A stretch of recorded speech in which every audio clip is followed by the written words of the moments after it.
బుజ్జి గణపయ్యకు ఎంతో ఇష్టమైన, ఎంతో ప్రీతికరమైన మోదకాలు ఇవాళ తయారు చేసుకుందాం.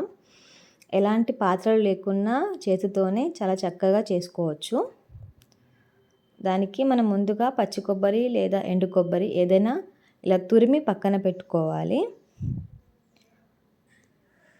తరువాత ఒక గిన్నెలో నీళ్లు వేసుకొని అవి వేడైన తర్వాత మనం బియ్యపు పిండిలో ఆ వేడి నీళ్లు వేసి ఇలా ముద్దలా కలిపి పక్కన పెట్టుకోవాలి.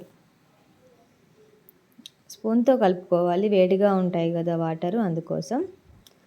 తరువాత ఒక గిన్నెలో బెల్లం వేసుకొని ఆ బెల్లంలో కొన్ని వాటర్ వేసుకొని బెల్లం కరిగిన తర్వాత మనం ముందుగా తురిమి పెట్టుకున్న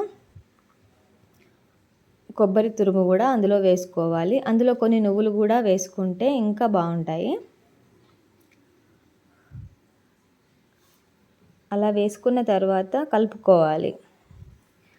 కాసేపు కలుపుకున్న తర్వాత అది దగ్గరకి ఇలా ముద్దలాగా వస్తుంది. ముద్దలాగా వచ్చేదాకా కలుపుకోవాలి. ఇందులో మీకు నచ్చితే డ్రై ఫ్రూట్స్ వేసుకోవచ్చు, నెయ్యి కూడా వేసుకోవచ్చు.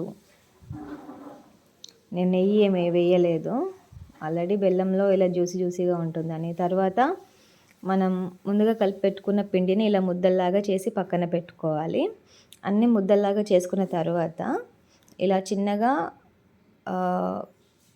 ప్రెస్ చేసుకొని అందులో మనం ముందుగా తయారు చేసి పెట్టుకున్న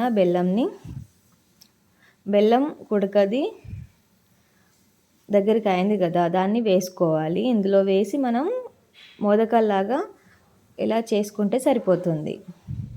చాలా ఈజీగా అయిపోతాయి. అన్నీ ఇలా ఒకదాని తర్వాత ఒకటి చేసి పక్కన పెట్టుకోవాలి. తర్వాత ఒక గిన్నెలో వేడి నీళ్ళు గంజులో వేడి నీళ్ళు వేసుకొని మరిగించుకోవాలి. అవి మరిగే వరకు మనకి బొంది గిన్నె ఉంటుంది కదా, ఆ గిన్నెకి కొంచెం నెయ్యి రాసుకొని అందులో మనం ముందుగా తయారు చేసుకున్న మోదకాలు పెట్టుకొని మరిగిన వేడి నీళ్ళ పైన ఈ గిన్నె పెట్టాలి. పెట్టి దీనిపైన మూత పెట్టుకోవాలి, ఆవిరిపోకుండా. ఇలా ఆవిరికే ఉడికించుకోవాలి. ఒక 15 నిమిషాలు లేదా 10 నిమిషాలు ఉడికించుకున్న తర్వాత అవి తీసేసుకోవాలి.